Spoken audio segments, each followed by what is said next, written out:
Welcome everyone to a new episode of Grief to Growth. I am Brian Smith, your host, and today I have with me Dana Stinson-Cumby. And Dana is a fellow Shining Light parent. She's also a member of Helping Parents Heal. And I met Dana a while ago, I guess, through Helping Parents Heal. Yes. I did Dana's radio show, and today Dana's returning the favor and doing Grief to Growth with me. So welcome, Dana. Thanks for being here. Hello, thank you. So, we talked about, you got a really fascinating story, a lot of things I think we have in common, a lot of things to talk about. But let's start with, I think you said when you were like 12, you had a near-death experience? Yes, we had moved to a new neighborhood, and of course you can tell by the accent, I'm from the South. And this particular area was North Carolina. I'm in Georgia now. Mm-hmm. And at the time I was 12, and you know how it goes when you're 12. You're not quite a little kid, you're not quite a teenager, mm-hmm. and you're just, sorry about that, you're eager to have friends, have friendships. And at the time, I had met these girls that were 14 and 15 years old, and they were like, come spend the night with us, we're going to the movie, you know, we'll introduce you to these people. And I begged to go. And so I got to go. We did go to the movie. And later that night, they wanted to play a game, which I'm sure is probably familiar, and it may not be, to a lot of parents, called the pass out game. Yeah, I've heard that. I thought that was a pretty recent thing, though. No. Oh, okay. There may be different ways of doing it. Uh-huh.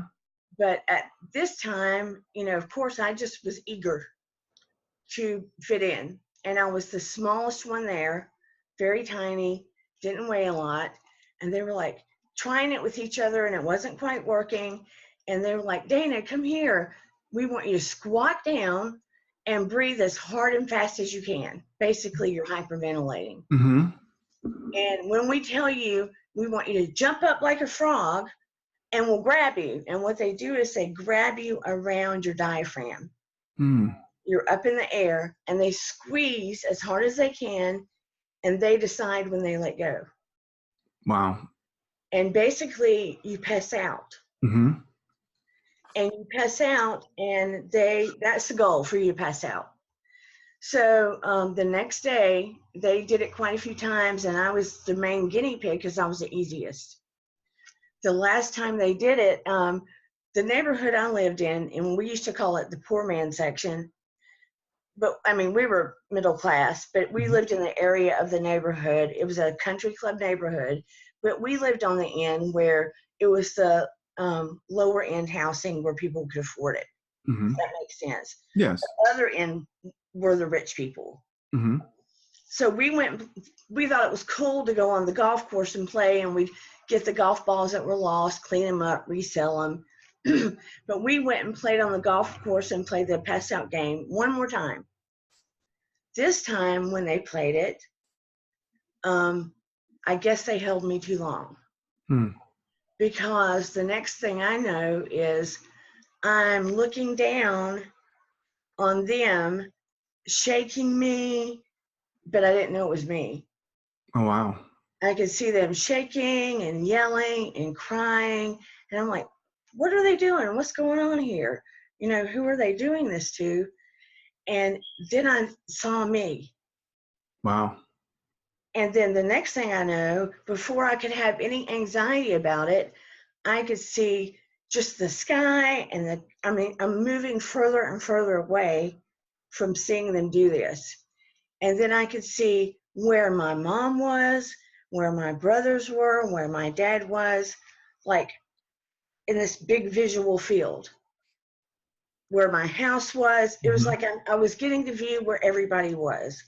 And as I got to see where everybody was and what was going on, I was moving further and further away. And the feeling was sort of like a vacuum. Like you're being pulled away. Yeah, like you're getting sucked away. But it was like I was wondering inside where my family was. Because you're kind of like, you almost didn't get a chance to be scared, but you're like, at that, I guess the child in me was like, where's mom? Where's dad? Where is everybody? Yeah. And so as I'm getting sucked away, and I guess it is a tunnel feeling, but I wouldn't necessarily call it a tunnel. I can see why people would call it that, because that feeling of being sucked Mm-hmm. would give you the illusion of tunnel now as an adult, reflecting back, because I haven't forgotten any detail of that all of these years. Wow. That's what makes me know now that it was real, because Right. things that happened last week I can't tell you. Right. Right. Right. Every nuance of that I can still remember. So as I'm going further and further away, it's getting brighter and brighter and brighter and brighter and brighter. And I can't believe I wasn't scared. And as it gets so brilliantly bright, and I know one speaker like confirmed this for me, and I can't remember who it was. It was so brilliantly bright, blindingly bright, but it didn't hurt. Yeah, that's what I've heard. You can still see everything, but it's the brightest bright that's indescribable. Mm-hmm. And I did not see God per se. Mm-hmm. And I'm my choice to call him her God. Mm-hmm. Yeah. I felt God. I felt God bigger than everything. Mm-hmm. I felt the essence of what God is, but I did not see an individual God. Okay. And I felt God say to me, you are to lead, in this voice. And it wasn't like words coming from a mouth. It's words. And you hear it through you. Okay. And it's big, booming, loud, whispering words. Huh. If that makes any sense whatsoever. Yeah. Yeah. Loud, whispering words, which is an oxymoron, but that's what it is. Yeah. I mean, I'm all over. I'm just, I can't even, I'm feeling it now. Do you know Yeah. what I mean? Just remembering it brings all the feelings back. Yeah, Yeah. all through my body. And I can remember thinking, I'm not a leader. I'm not a leader. I mean, I was 12. Here I was trying to make friends. Yeah. You're a 12-year-old. I'm not a leader. I'm not a leader. And I was told, you are to lead with love and kindness. Uh-huh. And I couldn't make sense of that. I am to lead with love and kindness. You are to lead with love and kindness. Mm-hmm. And as the light brightens, I get a glimpse. And there's more that goes on as my life goes on. But I get a glimpse. And as the light brightens, I see every plant you can imagine in one place that doesn't belong together. Hmm. Every plant, every tree, and even animals that don't belong in the same place. Hmm. I mean, if you can imagine tropical plants and Georgia plants and every kind of thing that doesn't belong in the same area, and flowers, and not just that. I know there used to be a commercial, and I haven't seen it in a very long time, and I think it was about some kind of new technology for television about the color that you would have, and you would see a hummingbird, and the color looked like it was illuminated from the inside out. Mm-hmm. You know what I'm talking about? Yes. Mm-hmm. Okay. Everything you would see was illuminated from the inside out, Wow. like a Disney movie almost. Uh-huh. Everything was made of energy and light, but you could touch it. Uh-huh. Energy and light that was real. So this is after you had heard the voice, and then you this like vision opened up in front of you. Is that what you were seeing? I was allowed to see Okay. a glimpse. Okay. I wasn't allowed to full-blown walk in and take a tour. Okay. Does that make sense? Yes. Yes. It was almost like, look, you are to lead with love and kindness. Mm-hmm. And I'm going to let you take a little peek. to let you know this is not a dream or this is real. So I get to see that. And I also get to hear there is like this, and we would probably call it vibration now, right? Mm-hmm. But at 12, I didn't know anything about vibration. Right, right. So I'm still in that mindset of a 12-year-old because I'm not dead. Well, I technically was dead for a second. Yeah. But I wasn't going to get to stay. So you get my drift. Right, right. It's a near-death experience, yes. Yeah, but all the time I thought it was out of body. Yeah.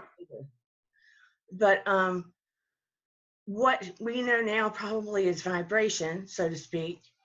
There was this hum in the environment, like everything was singing. Mm-hmm. Everything had a tone or a note to it. Okay. But with everything having that tone or note to it, it was like with everything doing that, everything was playing in unison. Mm-hmm. And it sort of sounded like a low-level song. Mm-hmm. And you would think it would be irritating. Yeah, yeah. But it wasn't. It wasn't. Mm-hmm. It was soothing. It was kind of like something that just kind of moved through you. Mm-hmm. That was a part of you. So it didn't irritate you because it was literally a part of you. Wow, okay. Does that compute any? It does, and it's interesting because as I'm listening to tell this, it sounds so many familiar elements from near-death experiences that I've heard before. The blinding light that doesn't hurt your eyes, the colors that are illuminated from within. It's not like, because here, of course, light reflects off of things, so things don't have their own vision. You can only see something if light's reflecting off of it. But so yeah, everything you're saying makes perfect sense to what I've heard before. And let me tell you, there were colors that I can't even begin to try to describe. Mm-hmm. There is no color here that there is there. Yeah. The depth and richness is not here. Yeah. Yeah, what I actually kind of wonder, because there are animals here that can see colors outside of our range of vision. Hummingbirds, or not hummingbirds, but bees, for example, can see ultraviolet. Yeah. So I think things here maybe appear differently than we can perceive because of our physical limitations. So I wonder if when people do that, when you cross over and you're seeing these things, it's because you're seeing through your spiritual eyes, which are not limited like our physical eyes are. Right. And I always wondered, even with that experience, because I'm still in a human body and I'm still now, Mm-hmm. and I'm still learning because I don't know everything. Mm-hmm. I still question, how are we seeing all of that without the physical body, right? Right, right. But God or our creator had to make a way because I was seeing all of that. Yeah, yeah, exactly. And so as a kid, let me revert back to that. And I got to see a stream of water. Mm-hmm. I got to see a stream of water, and I got a glimpse of a distance, and it's about to end soon, of a building out in the far distance. Mm-hmm. And it looked like it had a million carvings on it. Mm-hmm. And it had pillars on it. And it was out in a misty, misty distance. And I kept thinking, a building? A building. Yeah. And I never understood it. And before I knew it, I was known that, okay, this is enough. You have to go back. Mm-hmm. And before I knew it, I was slammed back into my body, and I was getting shaked, and my face was being shaken, and they were crying, and I was like, what's going on? And they said, we thought you were dead. So were you given a choice to come back, or did you just know you had to come back, or how did that work? No, I didn't get a choice. No. At that time, I didn't get a choice. So you just were set back, basically. Yeah, and when I came back, it was almost like I was sucked back and slammed. Mm-hmm. Like when you lose your breath. Have you ever lost your breath because you hit something hard? That's what it felt like when I came back. So it was very unpleasant. Yeah. So I go back and I tell my mom what happened, and you could see she was really shaken. Yeah. Yeah. And part of her believes, but because of the staunch Christian teachings, part of her was keep your mouth shut, don't go and play with them anymore. Yeah. and don't talk about this to anybody. Well, you know, it's so interesting you bring up the staunch Christian's teaching, because I was brought up in that same tradition, same background, staunch Christian's teaching, right? So we're taught that Jesus is preparing a place for us in heaven, that we're all, when we die, we're going to go to heaven. But when you talk to someone about a near-death experience and you say, I've actually been to heaven, then they shut that down. They say, don't talk about this. Right. And like it's a sin, like it's evil to talk about it, like it's something of the devil, and then you feel ashamed, and it's awful. Yeah.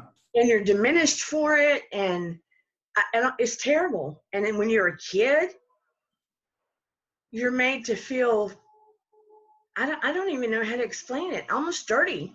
Yeah. So I said, did you talk about it after that, or did you just not talk about it at all?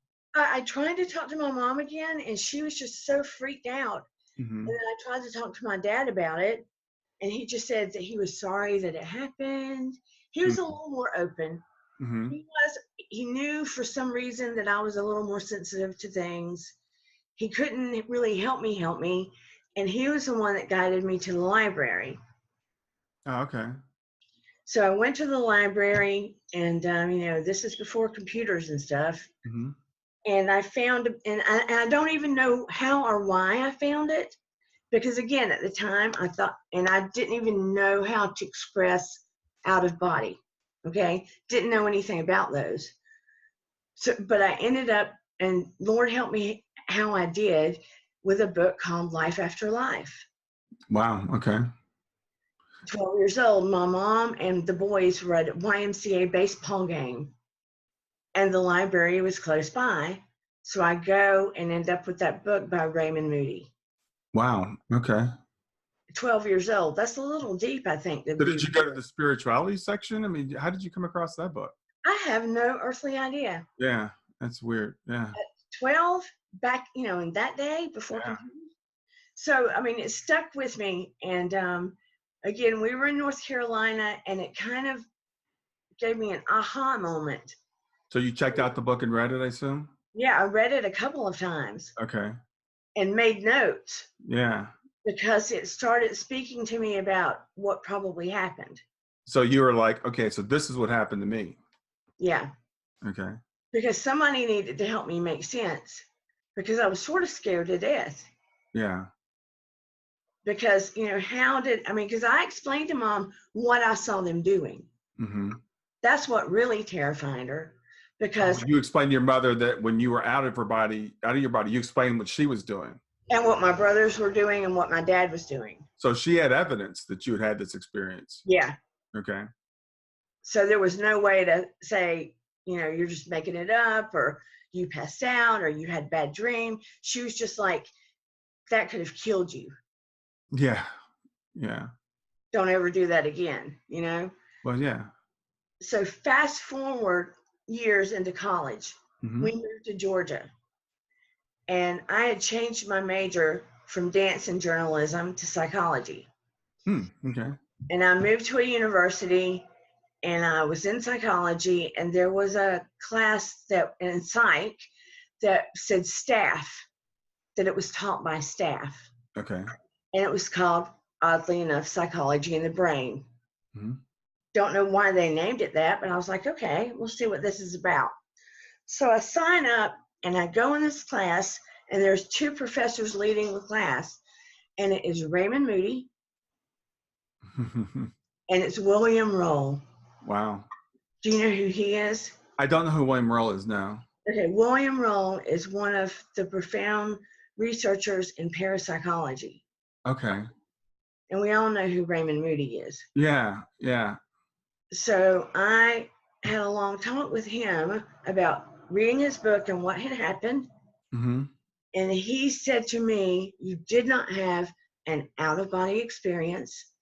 You had a near-death experience. And in order for you to have had that happen with the pass-out game, your heart had to have stopped. Wow. Because from what the girls said, I was out of it for a good 4 minutes. Oh, wow, that long? Yeah. Wow, okay. So anyway, the pieces started coming together because what are the odds? Yeah, this is the thing that's fascinating me, Dan. I just want to take a moment and pause here because I love interviewing people and hearing their stories because they just can't be coincidences, right? I mean, you have this experience at the age of 12, your father leaves you to the library, you're a 12-year-old, somehow you end up in the spirituality section reading a book, Life After Life, which at that time was probably not that popular of a book, and certainly not something you were interested in. But you read that, and then you walk into class and you meet Raymond Moody, probably 6 or 7 years later. Yeah. Wow. In a whole different state. Yeah. Yeah.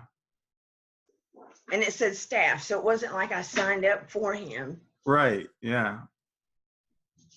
So that was just, really odd. So it's like all these pieces you see them backwards. You know what I'm saying? Right. You don't see it as it's happening. Exactly. Yeah. So then all of that comes together, and I couldn't have children. So I thought, well, I'm going to be a psychotherapist, and I'm going to help children heal their problems. Mm-hmm. Yeah. Help create a program that helped children that were in trouble. And it became therapeutic, and it became, what's the word I'm looking for? I've got brain damage today. I understand. It's okay. Anyway, it became effective, and it still is going on now. Okay. This was at, what university was it? University of West Georgia. Okay. But this was a program that was created in Bremen, Georgia. Okay. For an alternative school, kids that got in trouble. Mm-hmm. So anyway, long story short, all of a sudden, I was in a graduate program. It was a final test. And we took a break. And I'm having a snack, and we're taking a break. And I hear a voice. And I think, I'm cracking up. I'm tired. I haven't had sleep, not enough coffee. And I hear a voice that says, a child is coming. What? And then I hear it again, a child is coming. And I'm like, oh, Dana, you need to go to therapy. You are burnout. Yeah. And because I tried to have children for like 9 years. Oh, wow. Okay. Had been through, all kinds of infertility. And then I heard, he will be special. And I'm thinking, all kids are special, right? Yeah, yeah. And then I heard, he will be special in a medical way. Oh. And then I thought, Down syndrome. Yeah. It's just a weird thing. It's like you're having this weird conversation in your head. Yeah, yeah. You're just kind of overtired and cuckoo. So anyway, let's go with it. Let's just have this conversation. Yeah. And then I was like, okay, I hear you. Can we wait until I at least get my master's degree? Because I was about to get it. Okay. And come to find out, and I know this sounds insane, mind you, but I conceived Noah, my child that I lost recently, the night I got my master's degree. Oh, wow. Okay. I know for a fact because I had to keep charts and stuff. Oh, because of the infertility, yeah. Yeah. Okay. And he was born early. And one thing and two, and he was born almost 10 weeks early. I don't know if you saw the poem that I wrote him. I wrote him a poem the day after he was supposed to be born. He was supposed to be born September 12th. Right. I wrote him the poem September 13th. He was born July the 8th. Okay. He passed away September 12th. Wow. Yeah. The day that he was supposed to be born. Yeah. Yeah. He was, how old was when he passed? He was 20? 21. 21. Okay. But he looked like he was about 7 or 8. Yeah. So tell us about Noah. Noah was born about 10 weeks early. He had, I don't think they could ever truly pin it down, but he had atypical septo-optic dysplasia. It affected the corpus callosum, which, sends messages from one side of the brain to the other. Okay. It was a little thin, which affected I think the rate of when the messages were sent, Mm-hmm. it affected his vision to some degree. It affected the hypopituitarianism in his body. Mm-hmm. So I think that had to do with the age at which the rate at which he aged. Mm-hmm. And it affected all the hormones in his body. Okay. So he had sleep disorder, temperature control problems, that kind of thing. He had seizures, but they were basically mild. He got to where he had to have a feeding tube, Okay. and he rarely ever cried, Hmm. and he had a real even temperament. He got jokes. Oh, really? Oh yeah, Okay. he had anyone. I know this sounds crazy, that ever got to know him and would just he wanted to touch people, Okay. whether it was their arm or their hand or their face, Mm-hmm. and anyone that would take the time to like touch him would feel a sense of ease Oh, really? Okay. and calm and peace. And even if they were like all high strung and hyped up, Mm-hmm. and they would fall in love with him. Mm-hmm. I mean, it was like, how could you not? Yeah. He just had that effect on people. Yeah. And we would always call him like an earthbound angel, Yeah. because he was just this source of peace and love. And he was like an earthbound angel. Yeah. And people would look and feel sorry for us and look like it was such a burden because we had to turn our life around because he couldn't walk and do a million things for himself. Yeah. What they didn't get was he was our he was the hub of what turned our wheel. Yes. Yeah. I Yeah, I mean, think we have some people listening that could probably relate to that. When we have a child or people have children like that, you're right. Sometimes people tend to feel sorry for you, but I've heard some people say that's like the biggest blessing they've ever had. oh yeah, most definitely. I mean, Yeah. I was married before, and his birth father gave him up. And when I met my husband, he fell in love with Noah first Uh-huh. before he fell in love with me, Uh-huh. truly. Yeah. And he adopted Noah, and this was another weird thing. Have you heard of stork bites? I have not, It's no. like a birthmark. Okay. It looks like little pecks of red color. Mm-hmm. They had the exact same birthmark on their neck. Really? Absolutely. It was strange. Huh. So when my husband came into our life, he adopted Noah. Mm-hmm. You would never know that he wasn't his father. Mm-hmm. And it was like all four of us were a unit. Yes. And regardless of whether we didn't get to do certain things or whatever, it would I can't even explain it. So we're trying to overcome, and we know because of my experiences and their experiences that he's still around us, Right. still connected. But that pain, is still kind of ebbs and flows. Yeah, there's the human part of us, I think, and then there's the spiritual part of us. And I think as much as you and I know that our kids are still with us, as much as we feel them and we connect with them, there's still those times when the human part of us cries out for that physical presence that we miss. Yeah. So I think that's perfectly normal and natural. I think anybody who's lost someone like that kind of goes through that same thing. It's a back and forth. It's living in two worlds at one time. Yeah. I mean, it's like me having that experience and knowing there is another side, knowing. Right. There are times in my life where I was like, did that really happen? You know what I'm saying? Sure. Is it really Yeah. there? And knowing that you know, Mm-hmm. there's a sense of peace about that. Yes. And I used to go, why did that happen to me? But now that I've lost Noah, some part of me goes, aha, now I know. Yeah. It prepared you.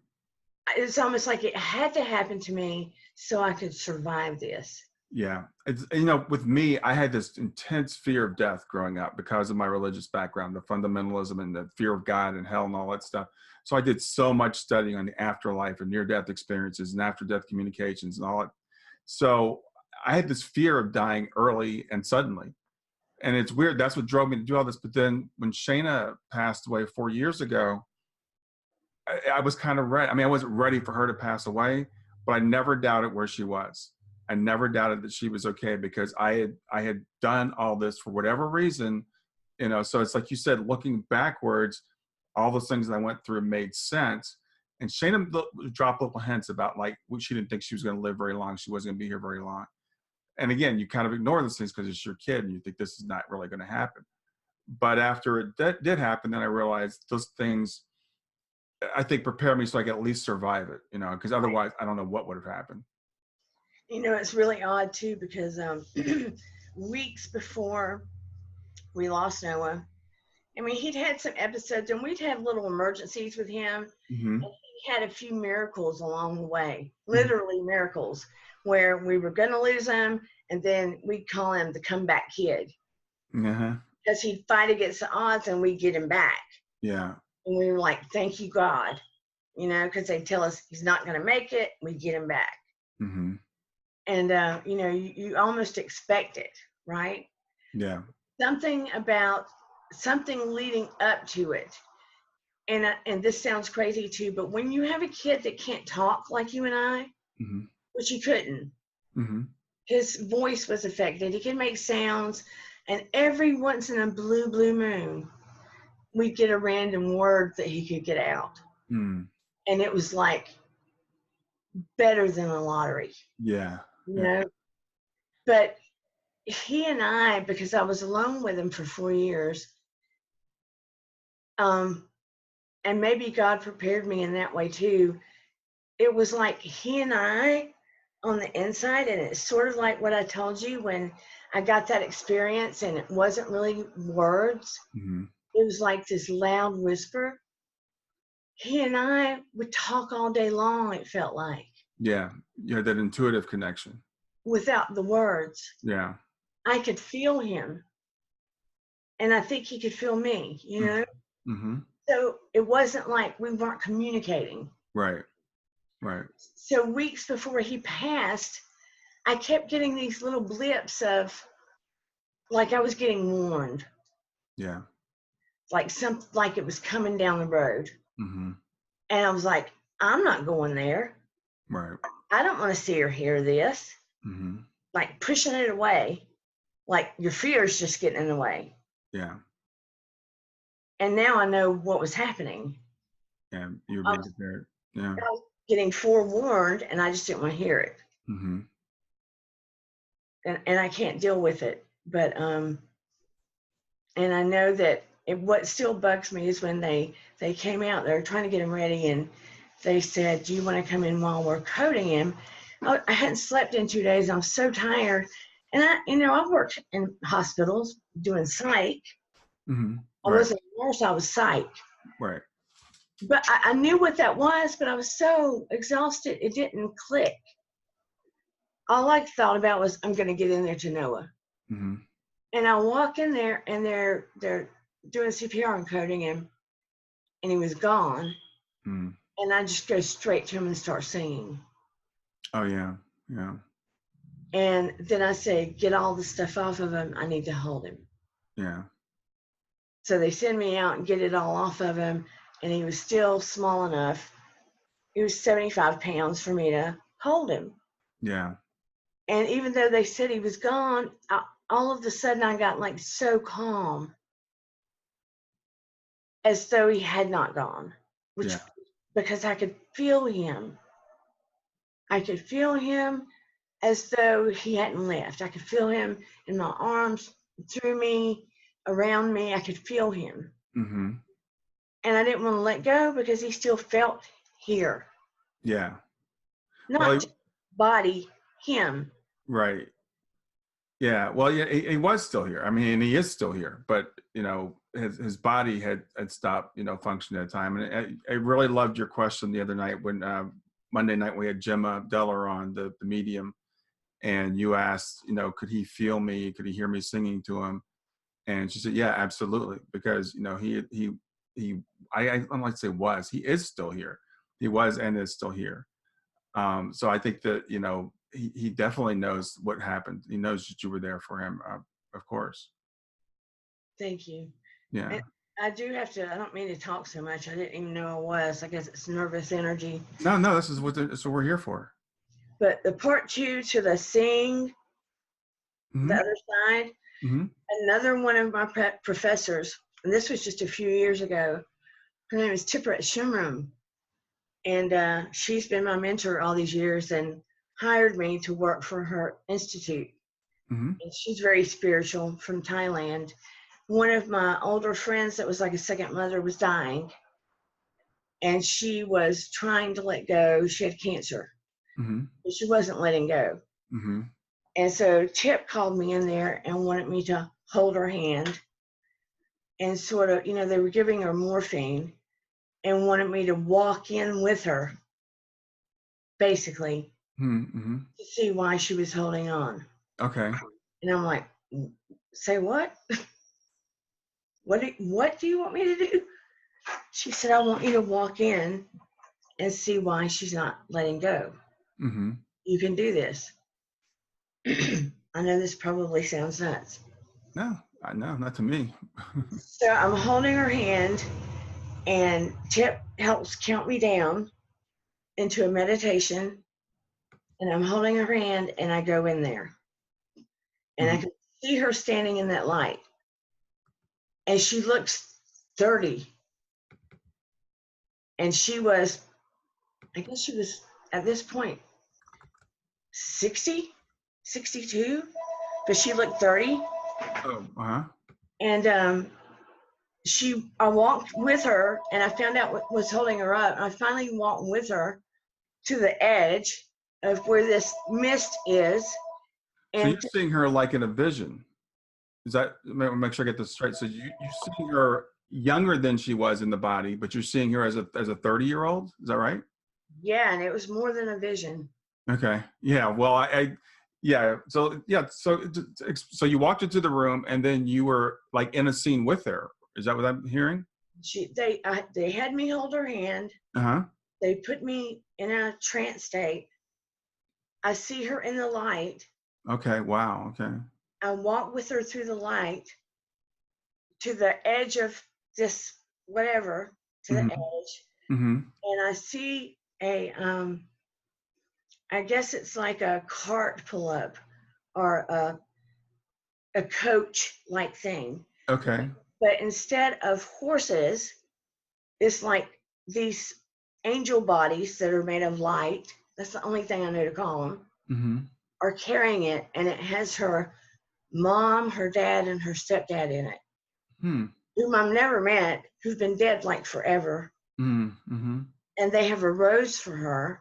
Mm-hmm. She looks like she's 30, and she's got a scarf on.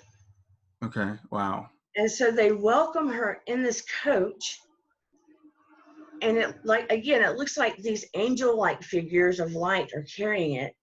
Mm-hmm. So they take her off, and she out in the distance, it looks like she has created it's like a house of light. Mm-hmm.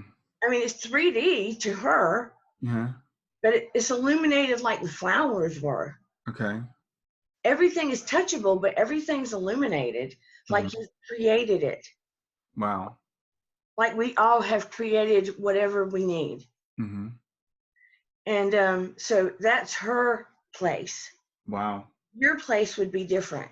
Right. And so I get to see that, and I see the stream, and I see the flowers, and I finally get to ask the question, because they're taking her to that building that I saw when I was 12. Oh, wow. To the building you saw when you were 12. Yeah. Okay. And I find out that building is where people that don't go over like they're supposed to, so to speak, they take them there to rest and transition. So it's like a healing place. Yeah. Yeah. like if it didn't go down well, Yeah. you get to, it's like a spa, so to speak. You Hmm. go there and rest and sort of transition to where you're ready to be where you're supposed to be. Yeah, I've heard several people talk about places like that. And earlier I just interrupted you for a second. You talked about this seeing this woman cross. It's called Shared Crossing, which I know you know. And Yeah, I there's do actually a now. project called the Shared Crossing Project, run by a guy named William Peters, that helps people to experience shared crossings. So you've had both a near-death experiences, which is where you cross yourself, but also a shared crossing, which I think is less common, but it does happen. Yeah, but I didn't know at the time what it was. Right, right. And again, I was scared to death, but because this is my mentor and she's respected at the university, and this is a lady that I love that's dying, just like my second mother, Yeah. I wasn't going to say no. So do you think your mentor, did she do that because you're intuitive and she thought you'd be able to cross with her? Yeah, Okay. because anything I've ever done is because I trusted her. Hmm. So, Yeah, that is amazing. So you've had, these experiences, and as you said, kind of looking back through your life, you can see how they make sense. And Noah passed, how long ago has it been now? this September will be 2 years. Okay, so it's been a couple years. And how are you learning to deal with Noah being in his new place? Well, I couldn't go back to doing psychotherapy. Not saying that I never will, but at some point, his care, and then I have my daughter Eden, Hmm. but How old is Eden? Eden is 17, Okay. but his care got more intense, Hmm. and a lot of people were afraid of taking care of him. Hmm. And then, you get to where you think, I'm the one that knows the most because I was like a walking medical book. Yeah, you Um, get to be an expert. Yeah. yeah. So I had gotten to the point where I just stopped doing therapy and stopped doing hospital work. Hmm. So when he passed, I didn't feel like I was in a place where I wanted to do it. And so I started teaching English No. to Okay. children in China because I felt like, where can I give some of the love that I have for Noah Hmm. to kids and interact with them in that way? Okay. Because I could still interact with him even though he was 21 because of some of his limitations, like a kid. Yeah. And, Yeah. and I needed it. Yeah. I just needed it, you know? So that's why it's like a classroom right here. Oh, okay. So that's what that is. So you teach children in China English Yeah, over the internet. yeah. Wow. Okay. So this is like one of those folding the separators, Uh-huh. and I just turn it into a mock classroom. Okay. So it's not a real room. It's just a piece of Yeah, just a partition. Yeah. yeah. So I do that, and I still have people that I used to do therapy with or spiritual work with Mm-hmm. that will call me and say, "Can I talk to you?" Mm-hmm. So I do some of that, but and then swim or exercise or meditate or read or whatever I can. Sometimes I go out in the pool and I yell at the sky. Yeah. Whatever it takes. Like it was Noah's birthday, and I baked a cake and we talked to Noah. Right. Right. And I light a candle in front of Noah's picture every day, every night. Yeah. Keep him in your life. Yeah. We haven't been able to take everything out of his room. I haven't been able to do it yet. Yes. So I go in there every night, and a lady made a bear out of one of his shirts. Mm-hmm. And I go in there every night and kiss him goodnight Yeah. and tell Noah goodnight. Mm-hmm.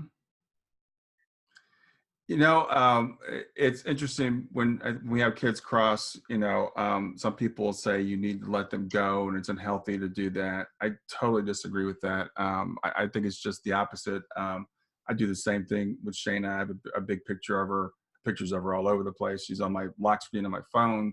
She's my screensaver on my computer. We've got pictures in the house. And I keep her as part of my life. I want her to be part of my life until the time that I cross to be with her. Yeah. that's ridiculous. I mean, they're a piece of us. I mean, it's when I lost my dad, it broke my heart. Mm-hmm. But I feel this invisible silver cord, like Mm-hmm. a balloon, still attached to Noah. Mm-hmm. You said I just got goosebumps. I completely know what you're talking about. And I can feel him every day. Mm-hmm. And like the other day, like the feathers, the other day, I'm sitting in my screen porch, you know, closed in screen porch. Mm-hmm. I'm doing feedback for my kids in the class.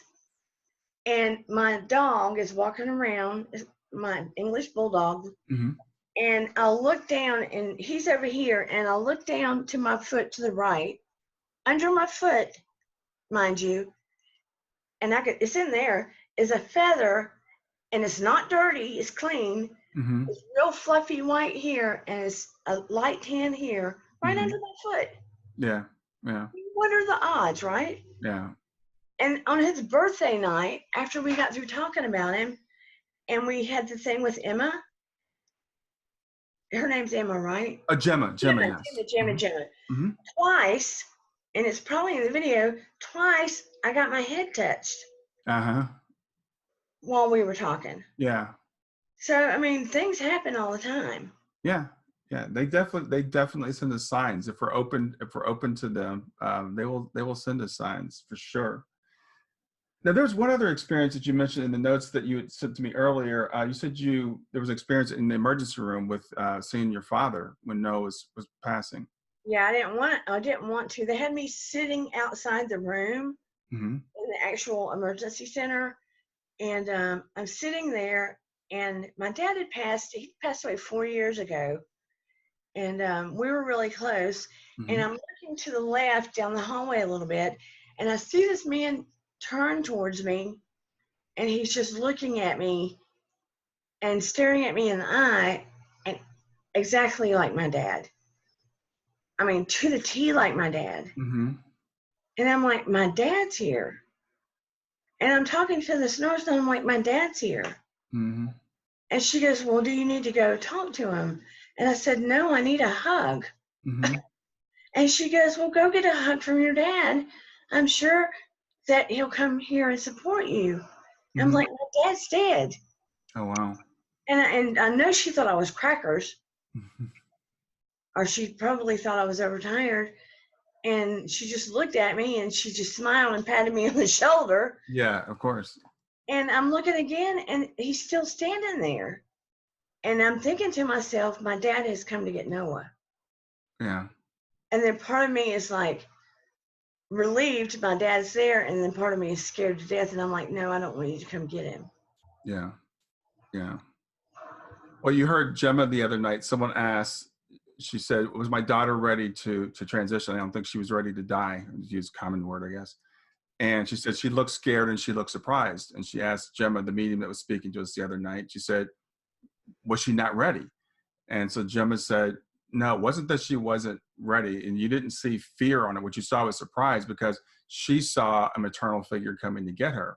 And I think at that time, her eyes had been open, and she saw, across the veil, and she saw the person coming to get her, and she was surprised to see her. Just like you have this ability, it seems like, to see across the veil periodically. It's thin, it's pretty thin, I think, but some people have the ability to kind of see through it.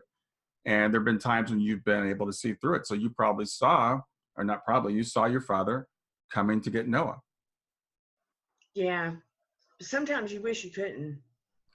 Yeah. Yeah. Yeah. I guess we all want what we don't have, right? Because I've never had an experience like that. So I don't know. I've never had a near-death experience. I've never seen, I've had lots and lots of signs. I've had, fantastic medium readings. But I know there's a maybe a burden, I guess, that comes with that also. I don't know. Yeah. Because, I mean, you don't always get what you want, and you can't just knock on a door and say, hey, can I speak to so-and-so? Right. You know what I mean? Yeah, exactly. Yeah, it's interesting because I work with a lot of mediums, and I remember Suzanne Giesman, whose mother passed away not too long ago, and she was saying that I guess for quite a while she wasn't able to really communicate with her mother like she expected to be able to. So, we don't always, like you said, we don't always get what we want. I know you can't just call up Noah and say, hey, and, and have a conversation with them, or, see him or anything. So, there's still the part of being human that's still really tough that everybody has to deal with, I guess. Yeah, because at first, we would get things like his toys would go off. Mm-hmm. Or they would, like, one toy would say, I love you, and it wasn't programmed to say that. Yeah. And everyone, Stephen and Eden, we'd all run in the room so we could hear it. So we would know we weren't crazy. Yeah. That kind of thing. But then it slowed down and we were like, oh no. Yeah. So do you still get signs from Noah periodically? You said you got the feather just the other day, so you're still getting signs from him. Yeah, we get them periodically. I mean, it slowed down a little bit, and I'm sure that, people have jobs on the other side. Yeah. People have things to do on the other side. So Mm-hmm. I'm sure they can't just entertain everything we want all the time so we feel better. Right. Right. Yeah, well, they do. But what I've also been told is, they're always just a thought away. So I guess it works both ways. I think sometimes when they're near, they put the thought in our head and we think of them. Another way it also works is when we think of them, I guess they come near. Yeah. So I think they're not with us every day. They're not with us all day long every day. Just like they wouldn't be, if they were here, physically. Right.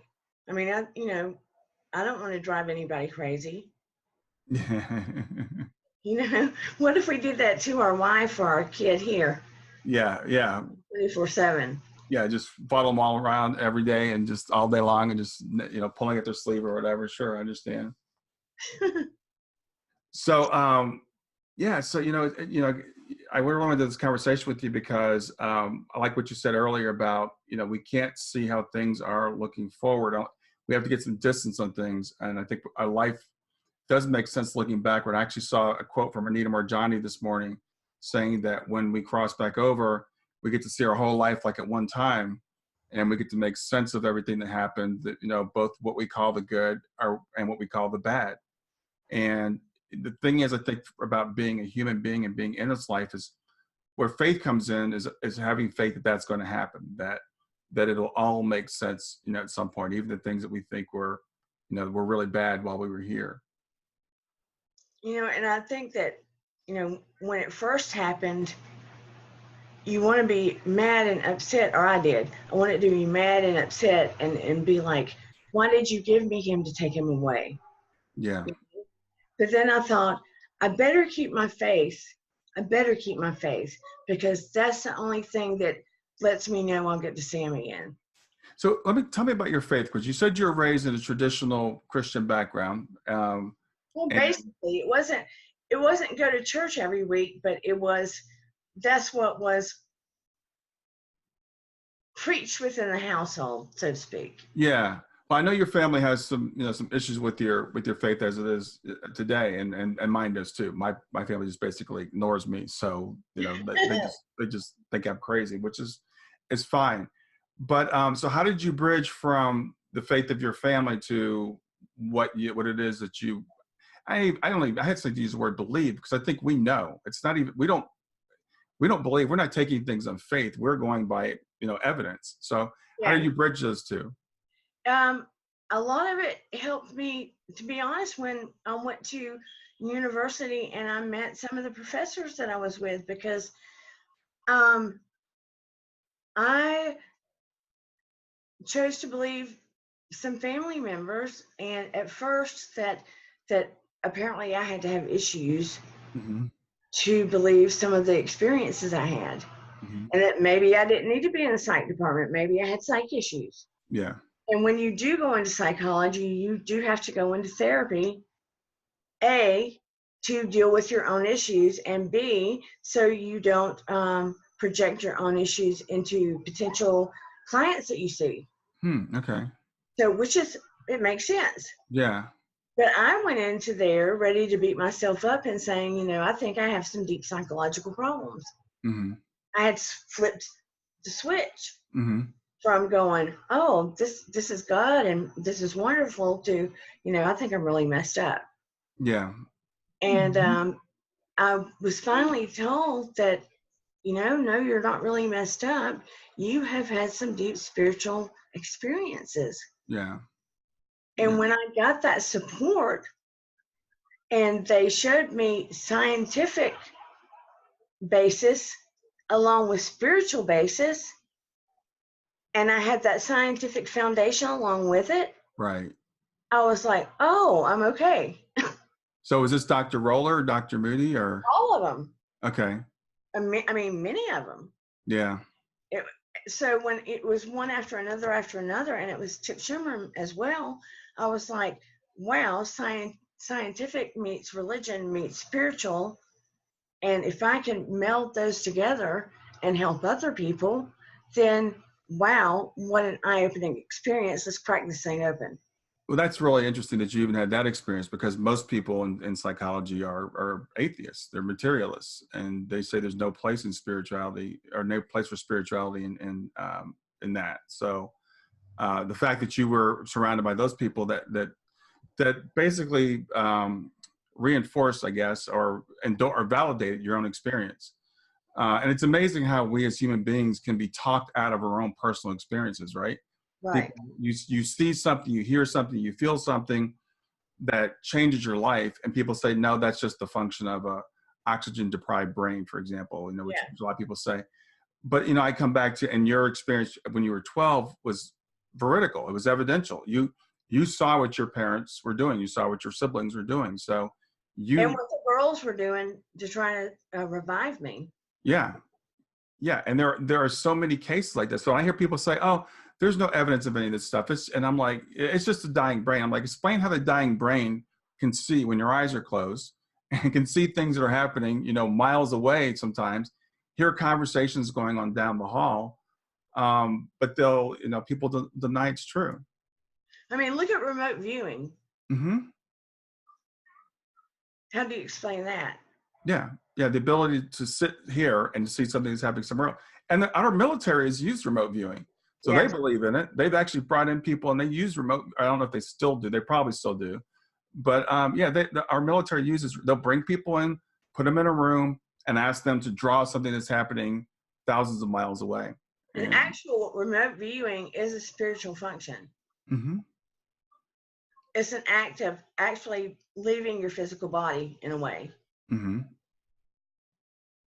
So, I mean, it's all, you really can't separate spirituality and science. No, there is no separation. I completely agree with you. And it's, like I said, it's interesting because, people talk about the Bible, for example, and they say near-death experiences aren't real. And then I'm like, okay, well, if you read 2 Corinthians, when Paul talks about a man that went to the third heaven and saw all these wild, amazing things, and I don't know whether he was in the body or out of the body, I'm like, sounds a lot like a near-death experience to me, or on the road to Damascus when Paul saw, was blinded by a bright light and heard the voice of Jesus. That sounds really similar to the experience that you had, right? You were, Yeah. so I think there's a lot. I think you're right. There really is no separation between the two, and even the faith that we were taught. I don't know why people arbitrarily say, well, you can't have a near-death experience. I was talking to a friend of mine, and I said, do you believe in the Bible? And he said, yeah. And I gave an example of Paul on the road to Damascus. And he goes, yeah, I absolutely believe that happened. I said, well, I believe it happened too. I said, but also I believe the person I talked to last week who said they had a very similar experience where they heard a voice and saw a light and saw these indescribable things. And how people reconcile that could be true, but this isn't true, I don't really know why they draw that line. And see, the thing to me too is, I don't think that my experiences, or let's say Gemma or Thomas John, or a multitude of other people, and just like all of the parents that are connecting to their children, Mm-hmm. it doesn't make any of us special. Right. None of us. Yeah. We're all special. We're all part of the Creator's plan. Mm-hmm. It's just everybody is connecting in a different way because of what's going on in their own life. I think that people are given the experiences they need. And I look at near-death experiences. I've been studying for like probably 20 years at this point. And you wonder, why do some people have them? some people don't? Why are some people's this way and some people's are another way? I think people get the experience that they need. I think they're customized and they're tailored. So I try not to say, why did Dana have this experience and I didn't? Why did Dana have a shared crossing experience and I didn't? I think you had it for the reason for you to serve the best way you can. And maybe I don't have it, so I can be more of a skeptic or whatever and can look at things in a different way. I think we get what we want, but you're right. None of us is special, but we do have different gifts and different experiences. I'm just saying it in the way, I don't mean it in a negative way. No. I mean it in a way that this person and this person and this person, because they had an experience, doesn't make them a superstar. Yeah. You know what I'm saying? No, I do. I was having this debate with a friend of mine who's a medium, and she, I was like, it's actually both. We're all the same in one sense, but we're all also unique. Yeah. We all have a unique gift. We have a different way of expressing ourselves. And this person happens to be like a fantastic medium. Exactly. And she's like, well, you can do what I do. And I'm like, no, I can't do what you do. Now, maybe with training and stuff, I could learn to be something like that. But no, you have an ability that I don't have, and that's okay.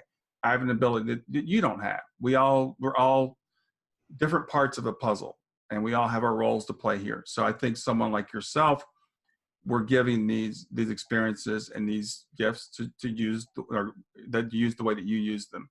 And I have different things. Yeah. So it's been really great talking to you. I really appreciate you doing this. I know you were a little bit nervous about doing it. Yeah. But almost canceled. Yeah. Well, I could told you I don't make you uncomfortable, but I love having these conversations and illustrating to people that, sometimes the worst things we think we're going through, I'm sure when you were going through that period of infertility, you thought you were never going to have a child, finding a child that's going to have the needs that Noah had, you might have been, worried or concerned or upset about that, but turning out for him to be the great blessing that he's been, in your life. So if we can all just have faith that, things will work out. If they're not working out right now, that's the message I want to get to people. And also that some of the worst things, what we think are the worst things in our lives, can actually lead to the greatest growth in our lives. And one day we'll all look back on the whole thing, and I think it'll make sense. Yeah. And I still have Eden. And again, I've been trying to navigate her to the helping the siblings group. Yeah. Because I saw the podcast you had with the other co-creator of the group. She mentioned it. Mm-hmm, with Elizabeth. Mm-hmm. I think my daughter really needs that. So. I was talking to someone earlier today, someone I'm coaching, and we were talking about her other two daughters. Her daughter passed away. The thing about kids, especially teenagers, preteens in that age, they process things different. Well, you know this more than I do. They process things differently than we do. And our daughter, Kayla, was 18 when Shayna passed. And, she just had to do things her own way. So we're hoping helping siblings heal group will take off. And I know people are working on it. I think getting the kids to cooperate and to interact is a bit of a challenge. Yeah. I can see that. Yeah. Well, Dana, thanks. I really appreciate you doing this. Well, thank you very much. You made me feel more at ease. I appreciate it. Oh, well, you're a pro. This is what you do, right? You're with your radio program. I don't know about pro, but I appreciate it. Yeah. Yeah. All right. Well, I'll talk to you later. All right. Bye-bye. Bye.